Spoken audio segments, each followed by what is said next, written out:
Olha, gente, é terrível, viu? Se você não acompanha as mídias sociais ou os sites de informação, você fica alienado. Se você acompanha, é cheio de mentira, né? Uma mentira tá aí. Você pode ver essa questão aí de que o Brasil vai ferver e vai ter 45 graus, é quase que o apocalipse que estavam falando, tá? A gente foi e tirou a limpo. Veja o vídeo aí que o Dr. Molion preparou para você que acompanha com o Clube Premier, o IBRAF. Estão falando muito na mudança da circulação, em vórtice polar, que o vórtice pode desviar os ventos e o Brasil ficar muito quente. Isso é uma grande besteira. Então eu vou explicar o que está acontecendo e o que já aconteceu no passado.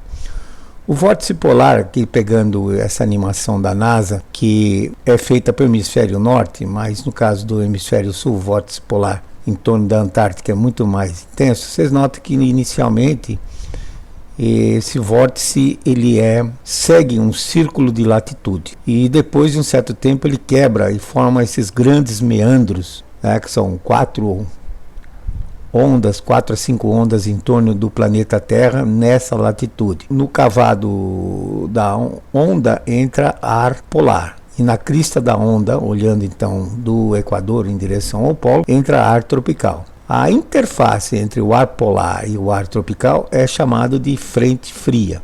Essas são chamadas ondas de Rossby. Então o que aconteceu é que o jato polar ficou bastante estável durante esse período de 1976 a 2005 e dessa forma o ar polar ele fica aprisionado nesse meio tempo. O polo, como tem muito pouca umidade, vai perdendo radiação infravermelha para o espaço e vai esfriando. Ao mesmo tempo, a região tropical entre 23 graus e meio norte e 23 graus e meio sul, que constitui 50% área do planeta Terra, ela vai se aquecendo porque o Sol só viaja nessa faixa de latitude. Vai aquecendo, aquecendo e chega um ponto em que a diferença de temperatura entre a região tropical e a região polar é muito grande. E aí o jato se quebra formando essas ondas, que obviamente do lado do cavado entra ar frio, vindo do polo, ar frio e seco em direção ao Equador, e do lado tropical, ar tropical quente e úmido vai para os polos. Esse período foi o período de 1946 a 1975 e eu creio que está se repetindo agora a partir de 2006 até 2035. Isso foi muito bem representado pelo cientista russo Georgy Van Gagarin, que criou o chamado índice de circulação atmosférica, que é essa linha fininha aqui desde 1891. O índice ocorre 4 anos antes de haver variação na temperatura, que é essa linha aqui mais grossa, temperatura média global. Vejam que de 1916 a 1945, o índice subiu, aumentou, derivada positiva, e o que ocorreu foi um aquecimento global. Isso porque quando o índice está positivo, existe muito pouca troca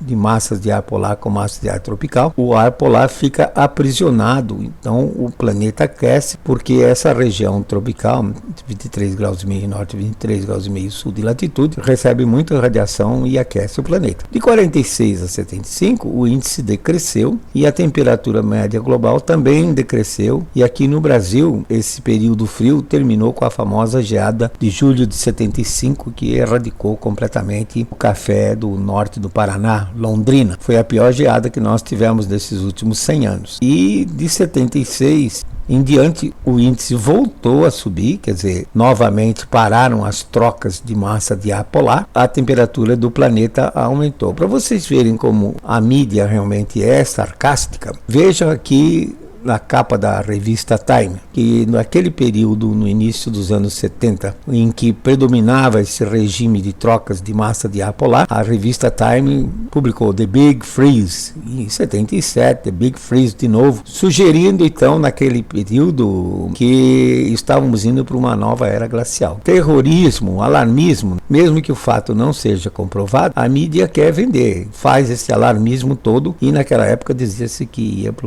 uma nova era glacial. Já a partir de, como vocês viram, 76, 77, começou a aquecer e agora virou global warming, só que esse global warming dizem que é produzido pelo homem, quando na realidade, nesse período aqui, nós já temos imagens de satélite que mostram que houve uma redução de 5% na cobertura de nuvens, e reduzindo a cobertura de nuvens global, entra mais radiação, aquece os oceanos, e os oceanos aquecem a atmosfera. Nós temos então um ciclo de 60 anos, 30 anos aquecendo, por conta de não haver trocas de massa de ar polar mais frequentes, 30 anos esfriando, quando as frentes frias são mais frequentes, as massas de ar polar. Então, se nós mantivermos esses ciclos, que aparentemente se estabeleceu aí desde 1850, a gente espera então que o índice vá cair e que se tenha umas novas ondas de ar frio, que de fato tem acontecido, em que nesse caso o ar frio faz com que os invernos nas regiões fora dos trópicos se prolonguem, fiquem mais longos, ou seja, começa antes, setembro, outubro e termina depois, março, abril. E na região tropical, como o caso do centro-oeste brasileiro, nós vamos ver o período seco vai ficar mais seco, com uma redução do número de dias com chuva, e a alta pressão deve persistir, atrasando o início da estação chuvosa. Isso já aconteceu no passado, 1946,